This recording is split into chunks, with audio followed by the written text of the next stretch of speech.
오늘 우리에게 주신 하나님의 말씀은 로마서 8장 28절의 말씀입니다. 하나님을 사랑하는 사람들, 곧 하나님의 뜻대로 부르심을 받은 사람들에게는 모든 일이 서로 협력해서 선을 이룬다는 것을 우리는 압니다. 하나님을 믿으면서 한 번도 하나님께 실망해 본 적이 없다라고 하시는 분들은 아마 없을 겁니다. 무신론자들은 하나님을 기본적으로 믿지 않죠. 하나님이 계신 것을 인정하지 않기 때문에 하나님에 대한 기대 자체가 아예 없습니다. 그러니 실망한 일도 없는 것이죠. 하나님에 대한 실망은 우리 믿는 사람들에게 있습니다. 그런데 언제 실망하죠? 내 뜻과 하나님의 뜻이 다를 때, 기도가 이루어지지 않거나 또 계속 이해하기 어려운 상황들을 우리가 만날 때, 그러면 우리가 실망합니다. 필립 얀시는 신앙을 가지고 있는 그리스도인들이 신앙생활을 하면서 세 가지 질문에 대해서 하나님을 실망하게 된다라고 소개하고 있어요. 하나님은 과연 공평하신가? 하나님은 침묵하시는가? 하나님은 숨어 계시는 분이신가? 신앙인들이 반드시 의심하고 좌절하는 이 세 가지 질문이 있다라고 소개를 합니다. 그러니까 그 질문 속에는 공평하지도 않으신 것 같고, 침묵하시는 것 같고, 그리고 때로는 숨어 계신 것 같다는 그런 느낌, 그런 마음이 든다는 것이죠. 말씀대로 순종했는데 막상 현실에서는 빈번히 내 일들이 막히고 있을 때, 마음처럼 잘 되지 않을 때가 참 많습니다. 주변을 봐도요, 나뿐만이 아니라 우리 주변을 좀 둘러봐도 그런 일들 투성이에요.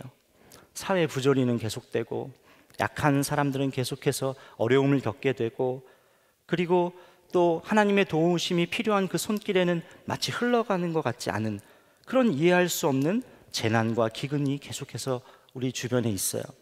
왜 막아주시지 않았나? 왜 하나님이 지켜주시지 않았을까? 왜 피하게 해주시지 않았을까? 이런 생각들이 우리에게 찾아오는 것이죠. 실망은 기대와 다를 때 찾아옵니다. 그런데 이 실망감이 극복되지 못하고 신앙인에 있어서 깊은 침체로 연결되게 되면 하나님을 불신하게 되고, 때로는 신앙을 떠나는 그런 일을 보게 또 됩니다. 작년에 아주 유명한 해외 찬양 사역자 한 분이 충격적인 고백을 SNS로 해서 많은 그리스도인들에게 참 안타까움을 주었습니다. 그분이 SNS로 나는 신앙이 믿을 수 없을 정도로 흔들리고 있고 신앙을 잃어가고 있다. 기독교는 나에게 또 다른 종교다. 라고 그렇게 수십 년간 찬양 사역을 하셨던 그분이 그런 고백을 해서 엄청난 충격을 줬습니다. 그러면서 자신이 기독교에 대한 회의적인 생각을 갖게 된 이유를 열거하는데, 그 중에 왜 사랑이신 하나님은 이 땅의 질병, 기근 그것을 허락하셨을까? 왜 이것을 제거하지 않으셨을까? 그 깊은 속에 하나님에 대한 실망이 자리 잡고 있는 것을 이렇게 보게 되었어요. 여러분, 실망하게 되는 원인은 다양하지만 그 실망하고 의심하고 신앙이 흔들리는 그 근본의 뿌리로 들어가 보면 저는 한 가지라고 생각해요. 하나님은 과연 선하신 분이신가? 하나님은 과연 좋으신 분인가? 오늘 여러분과 이 하나님의 선하심에 대해서 함께 말씀을 나누면 좋겠다는 생각이 들었습니다. 출애굽기 33장을 보면 모세가 하나님께 이렇게 나아가는 장면이 나옵니다. 먼저 번에 모세가 한번 하나님께 시내산에 올라갔어요. 그런데 그 올라갔던 그 기간이 길어짐에 따라 백성들, 밑에 있던 백성들은 절망하고 불안하고 두려워합니다. 그래서 어떻게 했죠? 금송아지를 만들어서 그것이 하나님이다, 이 금송아지가 하나님이다, 이렇게 하는 죄를 지었어요. 하나님이 진노하시죠. 그리고 하나님이 저 목이 뻣뻣한 백성을 내가 벌하리라 이렇게 말씀하십니다. 그때 하나님은 진노하셨지만 모세가 간절히 기도했어요. 모세가 간절히 기도하고 그 간구를 하나님이 들으셨습니다.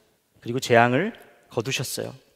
그리고 다시 모세가 하나님을 만나러 이렇게 나아가는 장면이 출애굽기 33장에 기록되어 있어요. 그때 모세가 하나님께 약속을 받습니다. 이스라엘과 내가 함께 하겠다. 내가 너희들과 함께 하겠다는 그런 약속을 모세가 받아요. 하나님이 모세에게 내가 너를 잘 알고 또 너에게 은총을 베풀어서 내가 요청한 이 모든 것을 다 들어주겠다 말씀하십니다. 그때 모세는 어떤 것을 요청하냐면 하나님, 주의 영광을 보여주십시오. 제게 주의 영광을 보여주십시오. 그렇게 요청해요. 그 요청에 하나님께서 이렇게 답변하세요. 출애굽기 33장 19절 말씀입니다. 여호와께서 이르시되 내가 내 모든 선한 것을 내 앞으로 지나가게 하고 여호와의 이름을 내 앞에 선포하리라. 여러분, 이 장면은 참 독특한 장면이에요. 하나님께 마음이 향해 있는 자녀에게 하나님이 어떤 분이신지를 지금 나타내시는데 내 모든 선한 것을 내 앞으로 지나가게 하겠다. 여호와의 이름을 내 앞에 선포하리라. 모세는요, 하나님의 영광을 지금 구했습니다.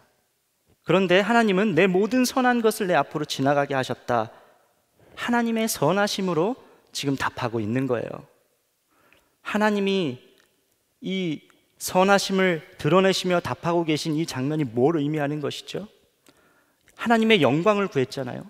하나님의 영광의 핵심이 하나님의 선하심이라는 겁니다. 하나님이 지나가신 곳곳마다, 영광이 지나가는 자리마다 남는 것이 있는데 그게 바로 하나님의 선하심이라는 거예요. 이 말이 무슨 말이죠? 하나님의 속성이 선하심 그 자체라는 거예요. 그것을 증명하고 있는 것입니다. 하나님은 이렇게 자신을 드러내실 때 선하신 분으로 자신을 표현하고 계신데, 참 안타까운 것은 우리가 하나님의 선하심을 부분적으로 믿거나 아예 선하심에 대해서 의심하는 경우가 참 많다는 거예요. 오늘 저는 하나님에 대한 선하심에 대한 그 왜곡, 여러분들 안에 있는 그 왜곡이 있다면, 오해가 있다면, 또는 부분적으로만 믿고 불신하고 있는 영역이 있다면 그것이 다 거두어지고 선하신 주님에 대한 믿음의 눈이 완전히 열려서 선하신 주님과 동행하는 여러분 모두가 되기를 예수님의 이름으로 축복합니다. 많은 경우에 내가 살아온 경험과 그리고 내가 알고 있는 이성, 생각을 근거로 하나님을 틀에 맞춰서 이해하려고 하는 그런 실수를 합니다. 그래서 그 틀에서 벗어나는 모습은 쉽게 인정이 안 되는 거예요. 쉽게 받아들여지지 않는 거예요. 우리 스스로 믿고 싶은 하나님을 만들어 놓는 것이나 똑같은 것이죠. 그거랑 다를 것이 없는 겁니다. 이게 정말 무서운 교만이고 심각한 왜곡인 것이죠. 어떻게 하나님을 틀 안에 둘 수 있겠습니까? 그러면 성경에서 말씀하고 있는 하나님의 성품에 대한 그 믿음을 우리가 놓치게 돼요. 얼마 전에 저와 아주 가깝게 지내던 동생이자 이제는 집사님이 되신 한 성도님, 그 집사님이 제게 전화를 하셨어요. 수학이 넘어서 무거운 이야기를 이렇게 들려주시는데, 저는 어떤 어려움인지 오래전부터 일단 형편을 알고 있어서 금방 맥을 잡을 수가 있었습니다. 가정의 중요한 결정을 두고 긴급한 기도 요청을 하시면서 제 생각을 묻는 그런 상담이었어요. 누가 봐도, 그 집사님의 형편을 들으면 누가 듣고 누가 봐도 정말 어려운 시간이었습니다. 그 시간을 꿋꿋하게 몇 년간을 이어가고 계셨어요. 그런데 또 다른 차원의 어려움이 찾아오게 된 겁니다. 한참 통화를 제가 하면서 주님의 마음을 저도 구했어요. 어떻게 주님 이분에게 전해드려야 됩니까? 주님의 마음을 어떻게 전해드려야 됩니까? 무슨 말을 제가 해야 될까요?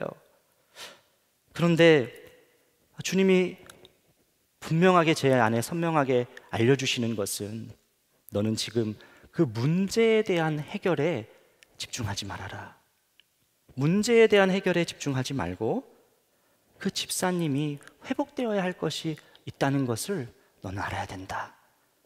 그 문제와는 전혀 다른 말씀을 하나님께서 제게 해주시는 거였어요. 전화를 끊고 가만히 저도 며칠간 기도하는 시간을 좀 가졌습니다. 그 집사님은 어린 시절에 참 어려운 시간을 보내셨어요. 아버지의 술 문제와 또 폭력으로 인해서 정말 힘든 시간들을 속에서 자라나셨습니다.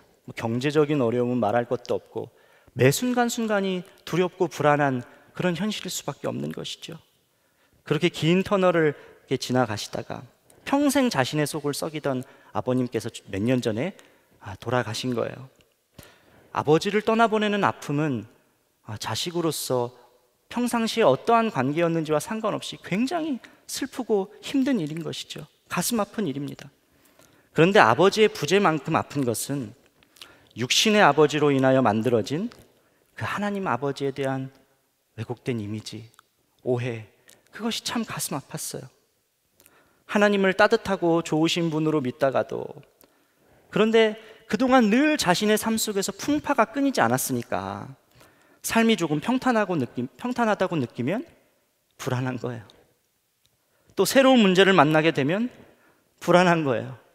하나님에 대한 믿음이 수시로 바뀌는 것입니다. 무엇을 해서 하나님을 만족시켜 드려야 되는 거예요.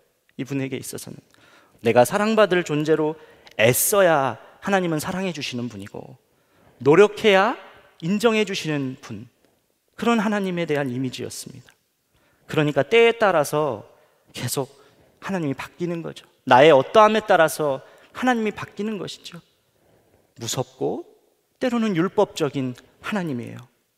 그러니까 언제나 선하시고 언제나 좋으신 하나님이 아닌 거예요. 제가 기도 후에 며칠 뒤 이제 전화를 좀 드렸습니다. 집사님, 제가 기도해 보니까 주님은 지금 당장 눈앞에 있는 문제보다 더 깊은 차원의 문제를 지금 다루시기를 원하는 것 같아요. 집사님을 다루시기를 원하세요. 육신의 아버지로 인해 만들어진 그 하나님 아버지에 대한 왜곡된 그 틀, 주님은 그것이 깨어지기를 원하세요. 주님은요, 집사님 존재 자체를 기뻐하세요. 왠지 아세요? 선하신 분이기 때문에 그래요. 집사님 자녀들 있으시잖아요. 자녀들 양육하고 바라보면서 느끼는 그 마음, 때로는 실수하고 잘못해도 자녀가 안기면, 자녀가 앞에 나오면 집사님이 느끼는 그 마음, 항상 주님은 그 마음으로 집사님을 지켜보고 계세요. 변하지 않는 부모님 마음처럼 그렇게 바라보고 계세요. 주님이 집사님을 보며 늘 가지고 계신 마음이에요. 아니, 훨씬 이보다 더 클 거예요. 저는 다른 건 모르겠고 이거 위해서 기도할게요. 이 하나님이 믿어지기를 위해서 기도하겠습니다. 수화기 너머로 집사님의 감정이 이제 제게 전달되어지는데 그 흐느낌이 그대로 느껴졌어요. 여러분, 우리도 이렇게 하나님을 믿을 때가 참 많지 않습니까? 늘 선하신 분은 아닌 거예요. 상황에 따라 바뀌는 거예요. 어떤 영역에서만큼은 선하시지만 어떤 영역에서는 선하시지 않는 거예요. 내가 자격 조건을 갖춰야, 내가 사랑받을 그 일을 해야 하나님이 사랑한다고 생각하는, 그렇지 않으면 하나님은 진노하시는 분으로 우리가 그런 틀을 만들어 놓고 있지는 않습니까? 여러분, 기억하셔야 합니다. 내가 하나님을 보는 눈이 변한 것이고 내 믿음이 변한 것이지 하나님은 한 번도 변한 적이 없어요. 하나님은 어제도 그대로시고 오늘도 그대로세요. 내일도 그대로십니다. 그때나 지금이나 앞으로나 하나님은 변함이 없으세요. A.W. 토저는 하나님의 선하심에 대해서 이렇게 표현합니다. 하나님의 선하심은 상냥하고 다정하고 자애롭고 인간을 향해 선한 뜻을 갖게 하는 속성이다. 그분은 인정이 많으시다. 그분의 속성과 성품상 복을 주시려고 한다. 그분은 백성의 행복으로 거룩한 기쁨을 느끼신다. 하나님이 선하시다는 것은 인자하심이 크다는 얘기고, 따뜻하신 분이라는 얘기고, 진실하시다는 분인 얘기고, 또 긍휼이 크시고 바다보다 더 너그럽다는 그런 의미입니다. 인색하게, 부족하게 주시는 분이 아니라는 거예요. 한마디로 어떤 분이죠? 좋으신 분이에요. 좋으신 분. 자녀가 행복함으로 기쁨을 누린다는 거예요. 우리가 행복하면, 우리가 주 안에서 행복하면 하나님은 기뻐하세요. 내가 행복함으로 기뻐하신다는 겁니다. 선하시기 때문에 우리를 무시하거나 우리를 경시할 수 없습니다. 가볍게 생각할 수 없으세요. 선하시기 때문에 죄와 함께 할 수 없으셔서 죄를 용서해 주시려고 스스로 죽으신 거예요. 선하시기 때문에 우리의 기도에 응답을 해주시는 거예요. 선하신 분이니까. 선하시기 때문에 우리와 교제하기를 원하시는 것입니다. 여러분, 하나님이 선하신 분이 아니시라고 한다면 그냥 하나님과의 교제가 뭐가 필요가 있겠습니까? 우리 안에 오셔서 그냥 하나님이 그냥 마음대로 하시면 되시지. 근데 그게 아니에요. 기다려주시고 그 사람에 맞게 만나주시고 그 사람 형편을 이해해 주시려고 하고 하나하나 살펴주세요. 각 사람을 정말 다른 모습으로 만나주세요. 여러분, 하나님이 선하신 분이라는 사실은 오늘 우리가 말씀에서 나눴던 로마서 8장 28절에서처럼 결국 선을 이루신다는 하나님의 분명한 약속입니다. 로마서 8장 28절 말씀이에요. 하나님을 사랑하는 사람들, 곧 하나님의 뜻대로 부르심을 받은 사람들에게는 모든 일이 서로 협력해서 선을 이룬다는 것을 우리는 압니다. 오늘 이 말씀을 여러분 마음에 새기시기를 원해요.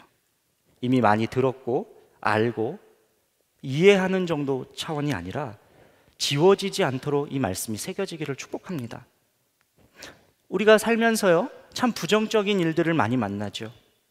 하나하나는 선해 보이지 않을 수도 있습니다. 질병, 깨어진 가정, 그리고 실패한 시험, 여러 가지. 그러나 하나님은 약속하세요. 하나님을 사랑하는 사람, 하나님의 뜻대로 부르심을 받은 사람에게는 결국 모든 것을 합력하여 선을 이루시겠다고. 성경은 이러한 증거들로 가득합니다. 구약 성경 에스더서를 보면 에스더서의 배경은 유대가 멸망하고 이방 민족의 그 지배를 받는 절망적인 상황이었습니다. 여러분, 그런데요, 그러한 한 가운데서도, 절망적인 상황 가운데서도 역사의 뒤편에서는 하나님께서 유대 민족을 구원하시기 위한 구원의 방편을 이루어가고 계신 것을 우리가 볼 수 있어요. 하나님의 선을 이루어 가시는 것을 볼 수가 있습니다. 아하수에로 왕이 인도에서 구스까지 통치하던 그때 그의 수하에 하만이라는 사람이 있었습니다. 그 하만은 유대 민족을 어떻게 하면 없애려고 방법을 찾고 결국 조서를 꾸며서 왕의 도장까지 그렇게 찍도록 했습니다. 여기까지만 보면 여러분 다 끝난 것이죠. 이미 도장까지 찍힌 일인데 다 끝난 것 아닙니까? 나라도 망했지, 거기에 이방 통치 왕 아하수에로 왕의 도장도 찍었지. 그런데요, 한편에서는 하나님께서 이스라엘 백성, 유다 백성들을 구원할 모르드게와 에스더라는 사람을 준비시키고 계셨다는 거예요. 당시 왕후였던 와스디, 그 왕후가 왕명을 거부하는 초유의 사태가 벌어졌고 결국 다시는 왕 앞에 나오지 못하도록 폐위됩니다. 그 비어있는 여왕 자리에 히브리 여성 에스더를 준비시켜서 앉게 하셨어요. 동족이 몰살당하는 그런 순간, 그런 위기 속에서 다른 한편에서는 하나님의 위대한 구원의 역사가 지금 일어나고 있다는 거예요. 왕의 칙령이 떨어지고 이제 유대인들이 죽음을 앞둔, 이제 죽게 되는 날이 점점 다가오는 그때 에스더도요, 처음에는 참 주저했습니다. 어떻게 내가 왕 앞에 나갈 수 있겠습니까? 왕이 부르지도 않았는데. 그때 모르드게가 에스더에게 강하게 말해요. 에스더서 4장 13절 말씀입니다. 모르드게가 그를 시켜 에스더에게 화답하되 너는 왕궁에 있으니 모든 유대인 중에 홀로 목숨을 건지리라 생각하지 말라. 무슨 얘기죠? 너 왕궁에서 지금 왕으로 있다고 혼자 너만 살 생각하지 마. 그리고 이어지는 14절에 모르드게가 이어지는 말이 그 참 믿음이 담겨 있는데 놀라운 말을 합니다. 이때에 네가 만일 잠잠하며 하여 말이 없으면 유다인은 다른 데로 말미암아 노임과 구원을 얻으려니와 너와 내 아버지 집은 멸망하리라. 내가 왕후의 자리를 얻은 것이 이때를 위함이 아닌지 누가 알겠느냐 하니. 제가 강조해서 읽은 부분들이 기억하십니까? 네가 만일 잠잠하여 말이 없으면 유다인은 다른 데로 말미암아 노임과 구원을 얻으려니와. 무슨 얘기죠? 너 잠잠해도, 네가 잠잠해도 유대 백성들이 구원받는 것에는 변함이 없어. 유대 백성들은 어떻게든 어떤 방식으로라도 하나님께서 구원하실 거야. 너가 왕위에 있는 일이 이때를 위함이야. 모르드게에게 하나님의 백성이 보호받는 것은 기정사실이었습니다. 정해진 것이었어요. 당연한 일이었어요. 그의 관심은 지금 그 일에 네가 동참하느냐 하지 않느냐, 그것이었어요. 그게 중요했어요. 어떤 형태라도 당신의 백성을 하나님께서 보호하시고 구원하실 것이라는 믿음이 모르드게에겐 있었어요. 여러분, 민족이 몰살당할 위기에 처한 것과 같이 마치 외부의 힘이 너무 강력해서 도저히 혼자 힘으로는 방법이 보이지 않는 그런 상황을 우리가 만날 수도 있어요. 또 원수 하만과 같이 날 공격하고 죽이려고 하고 나의 어떻게든 나를 흠잡으려고 해서 그렇게 날 무너뜨리려고 하는 대적이 있을 수도 있습니다. 아하수에로 왕처럼 자기 명예와 이익이 아니면 별로 크게 다른 사람의 일에 관심이 없는 그런 사람이 있을 수도 있어요. 보이는 일에만 주목하다 보면 선하지 않은 것 투성입니다. 그런데 이 기가 막힌 상황 속에서도 하나님은 일하고 계신다는 거예요. 모든 상황에서 가장 완전하신 하나님께서 당신의 선을 이루기 위한 계획을 지금 이루신다는 거예요. 구할 사람을 붙여주시고 도울 자를 붙여주시고 상황과 형편을 이끌어주세요. 와스디 왕후가 그렇게 허무하게 패배할 줄을 누가 알았겠습니까? 에스더가 어린 시절 부모를 잃었어요.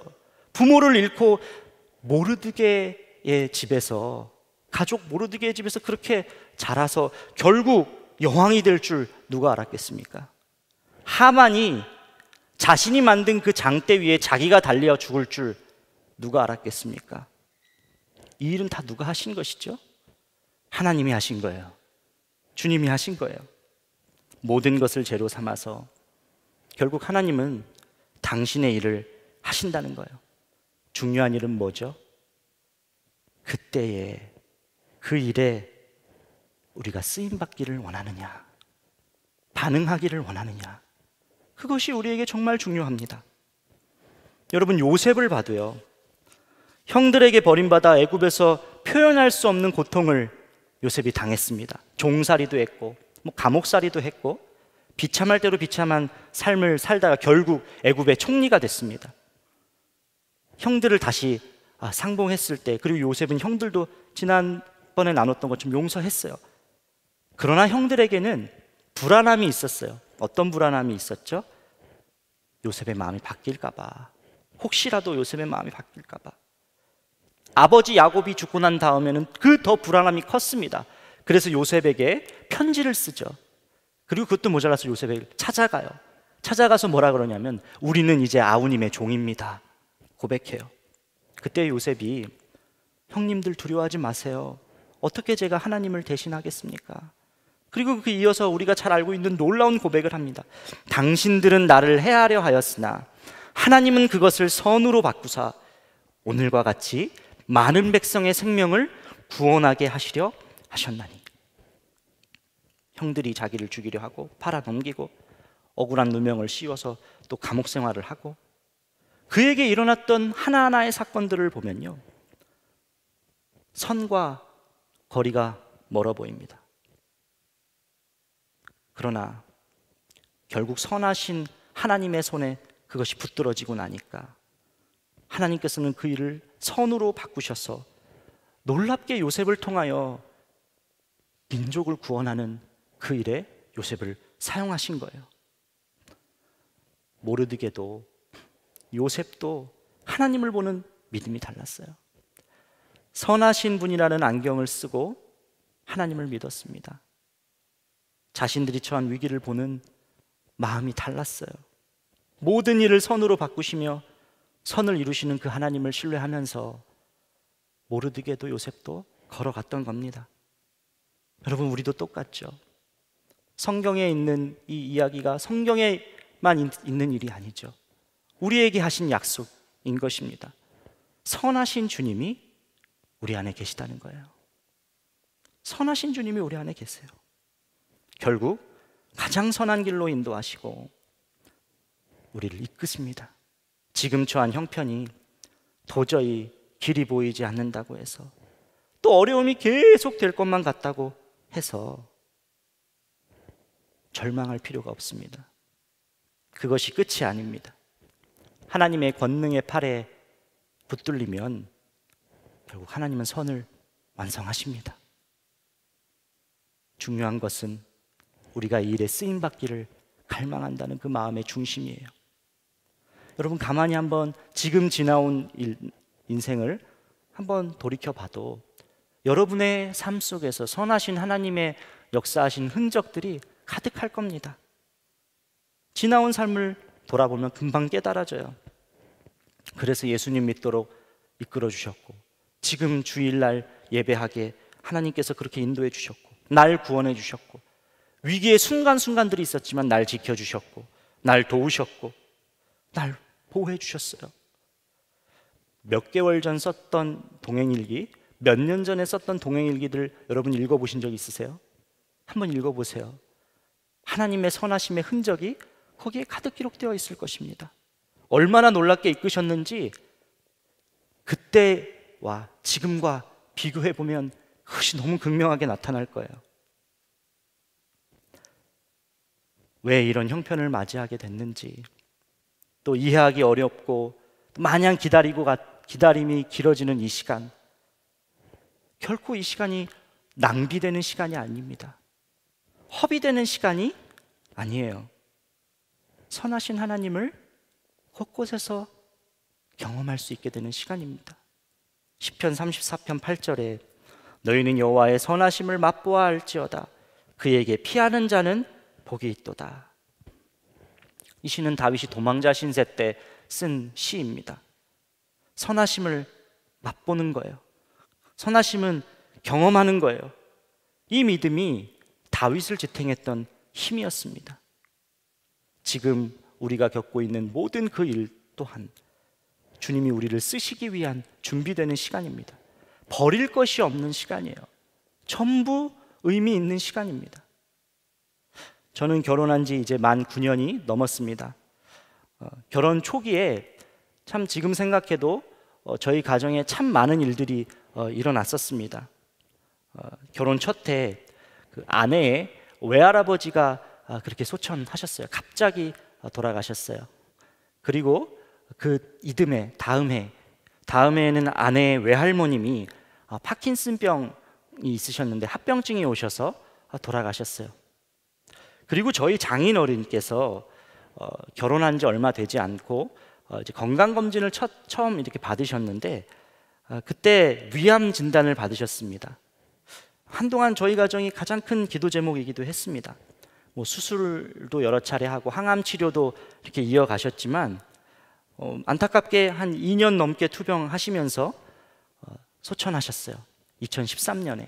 그래서 제가 2011년에 결혼을 했는데 첫 해에는 아내의 외할아버지, 둘째 해에는 아내의 외할머니, 그리고 셋째는 아버지, 그러니까 장모님 입장에서 생각을 해보면 정말 세상에 가장 가까운 가족들 한 명 한 명을 매해 이렇게 주님의 품으로 이렇게 보내드린 것이죠. 아버지, 어머니, 그리고 남편. 이런 상황이면 정말 하늘이 무너질 만한 일이죠. 혼자 있는 것 같은 그런 슬픔이 말할 수 없을 정도로 가득한 그런 때이셨겠죠. 20세기 최고의 기독교 변증가 C.S. 루이스는 59세에 결혼을 했습니다. 그의 오랜 친구였던 이제 조이라는 여성과 그 여성이 이미 암에 걸려 있었어요. 그런데 그럼에도 그냥 함께 결혼하고 아주 행복하게 잘 둘이 살고 있었는데 몇 년 후에 아내가 결국 하나님의 품으로 이렇게 갔습니다. 그 후 아주 깊은 외로움과 비탄에 빠졌어요. 아내가 죽은 지 얼마 되지 않아서 슬픔을 담은 기록들을 묶은 책이 있는데 그것이 바로 헤아려 본 슬픔이라는 책입니다. 책에서 C.S. 루이스가 당시에 자기가 느꼈던 그 감정들을 솔직하게 기록하고 있어요. 이렇게 표현해요. 슬픔은 게으른 것이라고 아무도 내게 말해주지 않았다. 일상이 기계적으로 굴러가는 직장에서의 일을 제외하면 나는 최소한의 애쓰는 일도 하기 싫다. 글쓰기는 고사하고 편지 한 장 읽는 것조차 버겁다. 수염 깎는 일조차 하기 싫다. 이 말할 수 없는 상실감이 가지고 오는 극심한 슬픔과 좌절, 고통입니다. 자녀의 존재 자체가 장모님에게 힘이 될 수는 있겠지만 실제로요, 그렇게 할 수 있는 것이 많지 않다는 것을 금방 깨닫게 됐습니다. 그저 옆에서 최대한 곁에 계셔드리는 것, 있어드리는 것이 전부였어요. 때로는 정말 힘들어하시는 것이 눈에 보일 정도로 느껴져요. 시간이 한 1년쯤 지났을 때 제가 어머님께 이렇게 조심스럽게 여쭤봤어요. 처음 그렇게 여쭤봤던 것 같아요. 어머님 좀 괜찮으시냐고. 괜찮으세요? 어머님이 이렇게 바로 대답을 하시지 않으셨어요. 좀 숨을 고르시다가 참 힘들었다고 말씀하시더라고요. 참 힘들었다고. 조금만 더 계셨으면 하는 그 안타까움이 너무 컸다고 말씀하시더라고요. 근데 이어서 말씀하시는 것이 하나님의 뜻이 있으시겠지. 하나님의 분명한 뜻이 있으시겠지. 하나님은 선하신 분이니까. 하나님은 정말 좋으신 분이니까. 아버님도 지금 그 품에 계신 거니까. 구원 받으셨으니까. 그때 제가 알았어요. 어머님을 지탱하고 있었던 그 믿음의 중심이 하나님을 선하신 분이라고 믿는 그 믿음이었구나. 그 믿음이 지금 어머님을 지탱하셨구나. 아내와 이제 둘이서 어머님하고 했던 이야기들을 좀 나누면서 한번 지나온 2년, 아버님이 투병하셨던 그 2년과 또 지나온 그리고 1년, 지나온 세월들을 한번 생각해 봤습니다. 감사 제목을 떠올려 봤어요. 그런데 감사할 일이 너무 많은 거예요. 투병하시면서 장인어른이 믿음이 달라지셨어요. 예수님을 인격적으로 고백하고 만나고 교제하고 그런 믿음을 가지시지 않으셨었는데 투병하시면서 믿음이 바뀌셨어요. 영혼이 구원받으셨고 또 어머님 아버님과의 두 분의 관계는 제가 본 그 어느 부부의 관계보다 더 애틋하시고 더 사랑이 넘치셨습니다. 또 저희 가정에 그때 첫째가 생겼어요. 저희 아들이 그때 태어났어요. 아버님이 그렇게 병환 중에 계신 그 상황 속에서 첫째 아이가 저희 결혼하기 전에 예상했던 것보다 빨리 태어나게 된 것이죠. 무엇 하나 온 식구가 주님을 온전히 바라보게 되는 정말 귀한 시간이었어요. 돌아보니까 무엇 하나 버릴 게 없는 거예요. 너무 소중한 시간인 거예요. 여러분, 주님이 자녀인 우리에게 허락하시는 모든 시간은 버릴 게 없습니다. 하나도 버릴 게 없어요. 보통 지나고 나면 그것을 많이 깨닫습니다. 그런데 여러분, 지혜는 뭘까요? 지나는 동안에도 그것을 믿고 걸어가는 것이 진짜 지혜예요. 그럼 기쁨이 있습니다. 하나님이 하실 일에 대한 기대가 있어요. 결국 그분을 더 깊이 알게 되는 시간이 되고 하나님의 선하심의 흔적이 우리 삶의 곳곳에 열매로 맺혀지게 됩니다. 그러니 여러분, 내가 기도했던 응답이 바로 이루어지지 않고 또 상식 밖의 일이 벌어진다고 해도,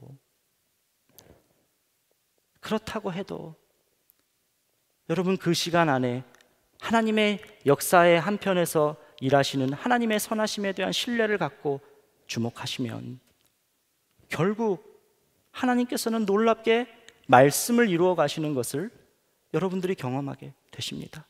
기도를 이루어 가게 되시는 것을 우리가 만나게 됩니다. 그러니 지금 힘들다고 해서 함부로 속단할 수 없는 것이죠. 함부로 다 판단할 수도 없는 것이죠.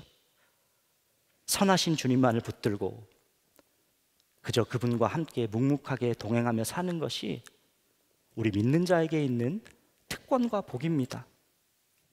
어쩌면 우리는 날 구원하시려고 아들을 십자가에서 죽게 하신 그 하나님은 잘 알고 있는지도 모릅니다. 그런데 날 위해서 모든 일을 이루시고 날 위해서 모든 것을 계획하신 그 하나님의 선하심에 대해서는 우리가 무지했을는지도 몰라요. 죽으면 천국 갈 것이라는 확신과 함께 그분이 가장 좋은 것을 내게 주시고 공급하시는 분임을 여러분들이 꼭 믿으시기를 축복합니다. 요한복음 10장 11절에 나는 선한 목자라 선한 목자는 양들을 위하여 목숨을 버리거니와 생명을 버리시면서까지 책임져 주신다 말씀하셨어요. 여러분, 목숨을 버린다는 게 어떤 의미입니까? 자녀를 위해서 다 준다는 거예요. 더 이상 줄 게 없어요. 다 준다는 겁니다. 전부를 주신다는 거예요. 그런 분이 자녀에게 가장 최선의 것, 가장 좋은 것을 허락하시지 않으시겠습니까? 선하신 주님이 여러분과 함께 하십니다. 움켜쥐고 있던 내 생각, 판단, 내가 만들어 놓은 틀, 이런 거 다 내려놓고 다 부숴버리고 선하신 그 주님의 이끌림에, 그 주님의 음성에 순종하며 걸어가는 것이 우리에게 최선입니다. 주님이 여러분을 통해 선을 이루실 것입니다. 선한 것이 우리는 하나도 없잖아요. 그렇죠? 너무 잘 알잖아요. 선한 것이라고는 하나도 없는 우리 안에 예수님이 오셨습니다. 선을 이루시기 위해서. 우리는 그분 안에 거하기만 하면, 그분을 신뢰하고 그분의 초청에 믿음으로 반응하면 우리를 통해 반드시 그분의 선을 이루어 가신다는 거예요. 세상 어두운 곳에 빛이 임하고 정의와 공의가 무너진 곳곳마다, 그 영역마다 하나님께서 세우실 것입니다. 오늘 여러분과 함께 하시는 그 주님, 선하신 주님, 그 주님을 향한 눈이 열리고 믿음이 더 이상 흔들리지 않기를 예수님의 이름으로 축복합니다. 이제 찬양하기를 원하는데, 지난 몇 주간 제 입술에서 계속 맴돌던 찬양이기도 합니다. 선한 능력으로라는 찬양이에요. 이 곡은 독일 히틀러 정권에 저항하고 대항하던 신학자 보네퍼가 교수형을 당하기 직전에 아내에게 쓴 그 시, 그것을 가사로 담고 있는 곡입니다. 이 찬양을 같이 함께 올려드리기를 원하는데, 후렴 부분이 이렇습니다. 그 선한 힘이 우리를 감싸시니 믿음으로 일어날 일 기대하네. 주 언제나 우리와 함께 계셔 하루 또 하루가 늘 새로워. 이 고백이 우리의 평생의 고백이 되기를 축복합니다. 우리 찬양하시겠습니다.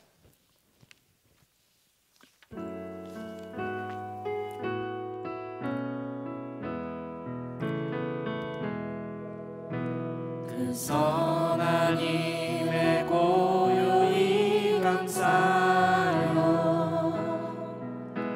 그 놀라운 평화를 누리며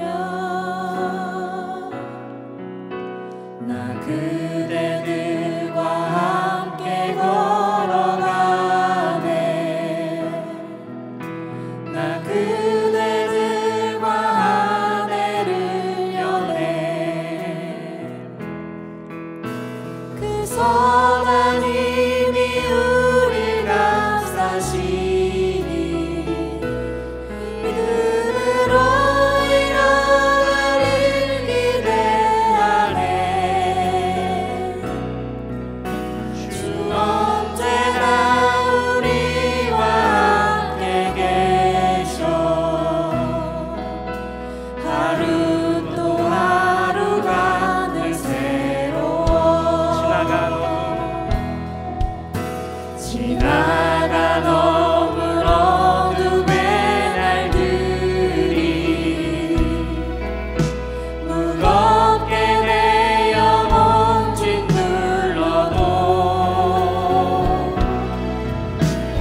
주여 우릴 외면치 마시고 약속의 구원을 이루소서.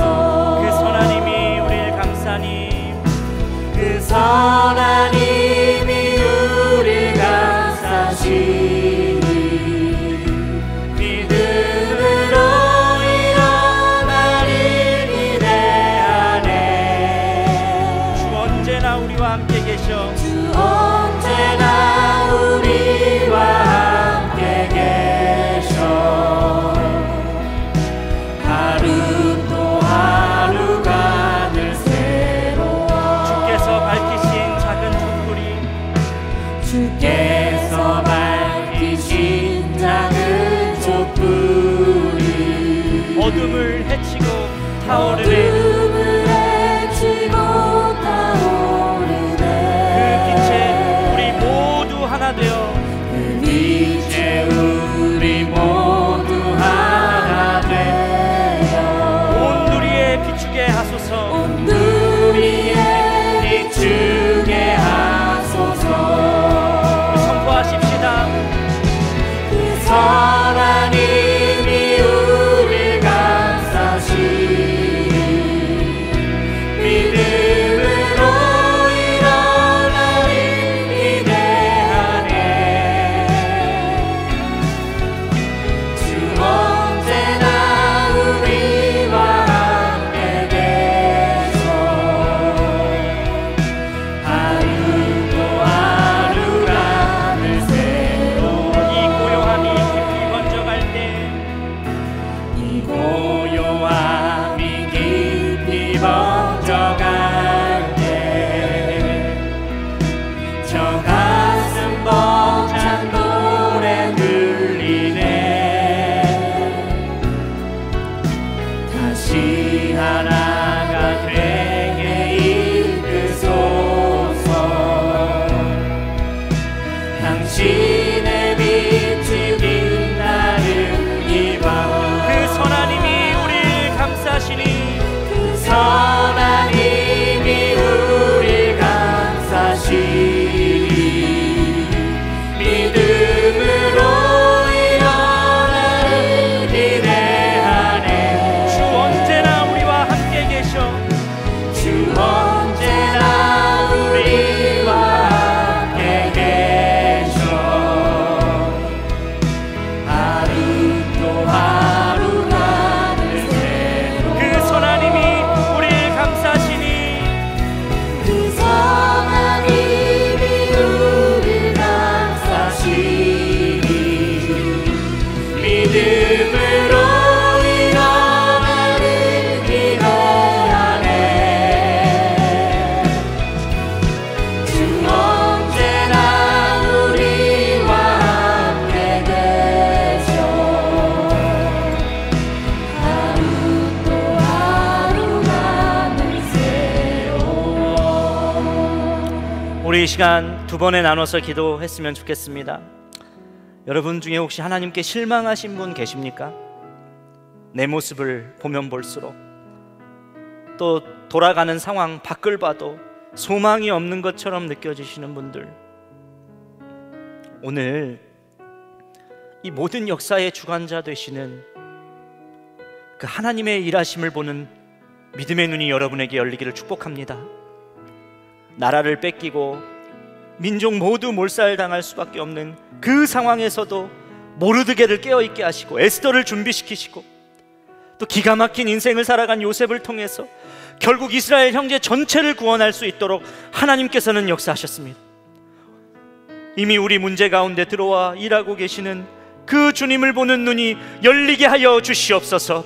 실패한 그 현장에서, 넘어진 그 현장에서, 인내의 그 현장에서 선하신 주님을 붙들고 일어나는 역사가 있게 하여 주시옵소서. 선하신 주님을 향한 믿음이 흔들리지 않게 하여 주시고 선하신 주님과 동행하는 기쁨과 기대가 있게 하여 주시옵소서. 우리 주여 한번 부르짖고 기도하시겠습니다. 주여, 하나님, 역사의 주관자 되시는 하나님을, 하나님 우리가 찬양합니다. 신실하신 역사를 보는 믿음의 눈을 우리에게 열어주시옵소서. 하나님, 보이는 것에 우리가 속단하지 않게 하여 주시옵소서.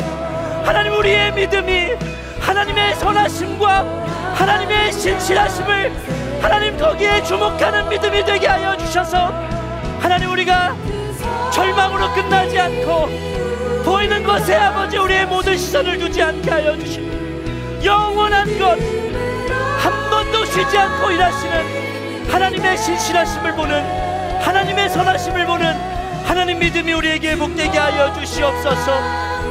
하나님, 모르드게를 깨어있게 하시고 에스더를 준비시키시고 요셉을 준비시켰던 것처럼 우리가 그렇게 준비되게 하여 주시고 믿음으로 반응하게 하여 주시옵소서.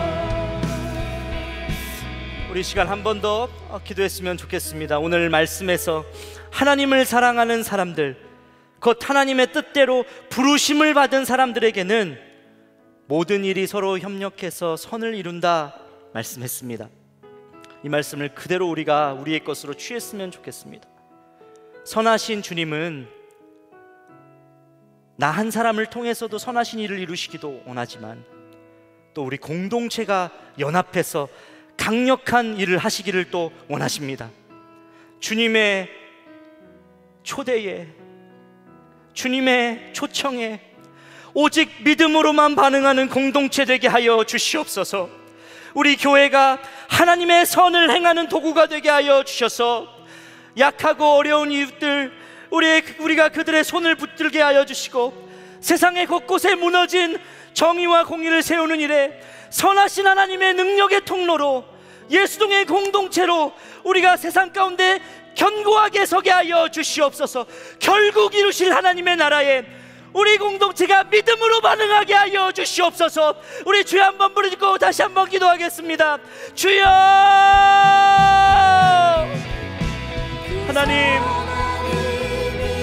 하나님을 사랑하는 사람들, 곧 하나님의 뜻대로 부르심을 받은 사람들에게는 모든 일이 서로 협력하여 선을 이룬다는 것을 하나님 우리가 믿습니다. 하나님, 이것이 우리 공동체에게 주시는 말씀임을 믿습니다. 주님의 선을 행하는 도구가 되게 하여 주십시오. 선한 일을 하는 도구가 되게 하여 주십시오. 하나님, 어려운 이들을 하나님 손을 붙들어주는 공동체 되게 하여 주십시오. 무너진 정의와 공의를 하나님의 선하심으로 세우는 하나님 그런 공동체 되게 하여 주십시오. 하나님의 능력의 통로, 선하신 주님과 온전히 동행하는 예수 공동체가 되게 하여 주옵소서. 오 주여, 주님 역사하여 주시옵소서. 하나님의 선하심을 찬양합니다. 하나님의 신실하심을 하나님 찬양합니다. 오 주여, 은혜가 풍성한 하나님 참 감사합니다. 하나님, 우리에게 벌어진 상황들을 보면 바로 들어오는 감정이 실망이고 낙심일 때가 참 많습니다. 그러나 주님, 선하신 주님이 우리와 함께 하신 것을 우리가 믿습니다. 그 선하신 주님이 결국 모든 일에 합력하여 선을 이루실 것도 믿습니다. 우리가 눈에 보이는 것으로 모든 것을 판단하지 않게 하시고 역사의 뒤편에서 신실하게 당신의 선하심으로 일하시는 그 하나님을 보는 눈이 우리 모두에게 열리게 하여 주시옵소서. 오랜 고난과 고통 가운데 놓인 그 현실에서 선하신 주님이 나를 붙들고 계신다는 믿음을 더하여 주옵소서. 실패한 그 자리에서도 선하신 주님의 임재를 경험하게 하여 주시옵소서. 주님, 젊은이 교회 청년 공동체가 하나님의 선을 행하는 그런 공동체, 그런 도구가 되기를 원합니다. 저희에겐 선한 것이 없습니다. 완전한 선이신 주님과 온전히 연합하여 주님으로 일하게 하여 주시고 주님으로 살아가게 하여 주시옵소서. 어렵고 힘든 이들의 손을 붙들어 주게 하여 주시고 무너진 영역에 하나님의 선하심에 기초하여 우리를 통하여 세워지는 역사가 있게 하여 주시옵소서. 하나님의 능력의 통로, 예수님과 동행하는, 예수님과 연합한 온전한 공동체가 되게 하여 주시옵소서. 저희가 다시 모여서 예배드릴 그때 이전과는 더 비교할 수 없을 정도로 놀라운 생명의 역사가 우리 안에 있게 하여 주시옵소서. 주님, 나라가 점차 안정화되고 있습니다. 그러나 여전히 이후에 벌어지게 될 경제적인 어려움과 또 세계 열방 곳곳에서 일어나고 있는 그 위기는 말할 수 없을 정도로 또 힘든 것을 봅니다. 우리가 선하신 주님을 붙듭니다. 선하신 주님을 붙드는 우리나라와 민족 되게 하여 주시옵소서. 모든 시간 속에 선하신 하나님의 역사를 신뢰하는 우리가 되게 하여 주시옵소서. 경제적인 어려움을 겪고 있는 성도들과 청년들, 어려운 이웃들이 참 많습니다. 주님, 도움의 손길을 붙여주시고 길을 열어주시고 매일을 살아갈 수 있는 힘을 저들에게 부어주시옵소서. 나라를 위하여 일할 국회의원들이 세워졌습니다. 주님, 정말 하나님을 경외하게 하여 주시고 하나님께 무릎 꿇게 하여 주시고 국민을 사랑하며 섬기게 하여 주시고, 하나님, 정말 이 나라가 정말 하나님의 뜻에 합당한 나라로 세워질 수 있도록 지도자들을 붙들어 주시옵소서. 주님, 이번 주 선교사 위크로 저희가 새벽 예배를 드립니다. 선교사님들을 위한 기도가 뜨겁게 일어나게 하시고 선교지의 형편, 그 말할 수 없는 어려움 속에서 하나님, 정말 주님의 마음을 우리가 붙드는 시간들 되게 하여 주시옵소서. 드려진 예물을 통하여 하나님의 사랑이 곳곳에 흘러가게 하시고 마음을 드리고 또 예물을 드린 그 손길 하나에 하나님의 선하심을 또 드러내 주시옵소서. 복의 복을 더하여 주시옵소서. 우리의 선한 목자 되신 주 예수 그리스도의 크신 은혜와 선하신 하나님의 무한하신 사랑하심과 결국 합력하여 선을 이루시는 성령님의 내주교통 역사하심이 오늘 예배드리는 모든 이들을 위해 충만하기를 간절히 축원하옵나이다. 아멘.